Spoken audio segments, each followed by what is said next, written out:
pas en avant vers la CGT? Historiquement, la CPME est plus ouverte au compromis que le MEDEF. En tout cas, est plus ouverte au compromis avec les syndicaux que le MEDEF. Et sur ce dossier du conclave, on voit bien qu'à plusieurs reprises, la CPME, elle s'est montrée plus ouverte. Pour autant, ils ont globalement quand même les mêmes positions. C'est juste qu'ils sont prêts à faire des concessions qui sont beaucoup plus importantes. Pourquoi ? Parce que c'est une question d'électorat, en fait, pour eux. C'est-à-dire que la CPME représente les petites et moyennes entreprises. Donc, eux, ils ont besoin qu'un budget soit voté et que l'État fonctionne. Or, la difficulté qu'ils ont, et je pense que c'est pour ça qu'on va arriver à un accord à minima, ou en tout cas, on verra si ça va durer dans les prochains jours. Si c'est prolongé, je pense qu'on aura un accord. Pourquoi ? Parce que s'il n'y a pas d'accord, Bayrou est en difficulté. Éventuellement, Bayrou sera censuré d'une manière ou d'une autre, soit avant l'été, soit à la rentrée. Le coût d'une censure de Bayrou coûterait plus cher aux finances publiques, au MEDEF et aux petites et moyennes entreprises que des rabots éventuels sur la question de la pénibilité. Je pense qu'on est sur une question de détail. Les 64 ans, vous l'avez rappelé, c'est acté. La question de la pénibilité, je pense qu'on aura un point sur est-ce qu'on peut partir 1 an plus tôt, 2 ans plus tôt, qui va prendre en charge les coûts de la prévention, etc. Mais globalement, je pense qu'on va arriver à un accord parce que c'est à peu près correct et c'est une question de justice qui va être au cœur du sujet, notamment et pour les entreprises et pour les travailleurs syndicaux. Pourquoi ? Parce qu'en fait, le cœur de la réforme des retraites, c'est qui supporte le coût des retraités. Est-ce que c'est uniquement les actifs ? Et au sein des actifs, est-ce que c'est les CSP+, et les CSP-? Et le coût de la pénibilité, en fait, fait transférer le coût des CSP- vers les CSP+, et je pense que c'est comme ça que ça va passer.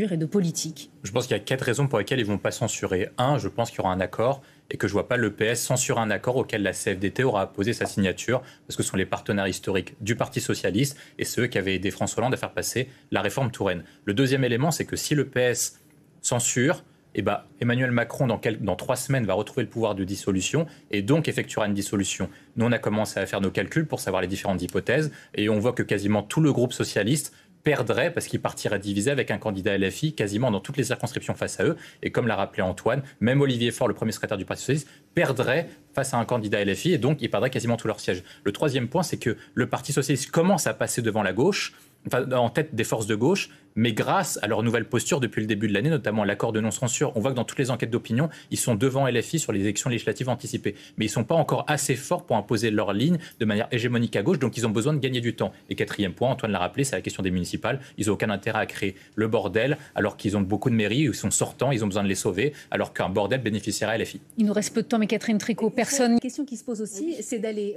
taper, entre guillemets, sur les retraités. Ce sont les retraités qui votent le plus, sachant qu'on arrive dans des années électorales, 2026-2027. Est-ce que c'est vraiment judicieux de la part du gouvernement ? Alors, il y a 2 points. Il faut se rappeler que Michel Barnier a été censuré, notamment par Marine Le Pen et par le Rassemblement national, parce qu'il a refusé d'indexer les pensions de retraite sur l'inflation, ce qui a conduit à son départ. Il faut également rappeler que les retraités votent massivement pour Renaissance et pour les Républicains, qui sont la coalition au pouvoir. Donc, est-ce que les retraités vont être tapés dessus de manière massive et de manière importante sur une complète désindexation ? Je n'y crois pas. Par contre, ce qu'il peut y avoir, c'est 2 possibilités. Soit on supprime l'abattement sur l'impôt sur le revenu parce qu'un retraité peut déduire notamment des frais professionnels, mais c'est un peu considéré comme aberrant parce qu'il a pas de frais professionnels. Donc ça permet de réduire de 10% son salaire sur l'imposition sur le revenu et ça permet d'économiser 4,5 milliards d'euros. Et l'autre possibilité, c'est comme ça a été rappelé, c'est une indexation partielle, c'est-à-dire on indexe mais pas complètement à la hauteur de l'inflation. Mais Catherine oublie de rappeler plusieurs éléments sur la question des retraites. Le point essentiel, c'est que les dépenses de retraite ont explosé en France. Entre 90 et maintenant, les dépenses de retraite sont passées de 105 milliards d'euros à x3 à plus de 350 milliards d'euros. Et pour autant, il n'y a pas eu, Catherine, 3 fois plus de retraités. Donc, la part des dépenses de retraite a explosé, que ce soit en termes de points de PIB, à aujourd'hui 14%. Et les parts de retraite représentent 40% du budget de la sécurité sociale et de l'ensemble des prestations sociales. Et donc, tu ne peux pas allouer l'ensemble du budget uniquement aux retraités et à ceux qui ne travaillent pas, alors qu'il y a ceux qui travaillent, des autres personnes qui ont besoin de la solidarité nationale et que tu ne peux pas mettre tout cet argent vers des personnes qui ont plus de 65 ans parce qu'il faut quand même préparer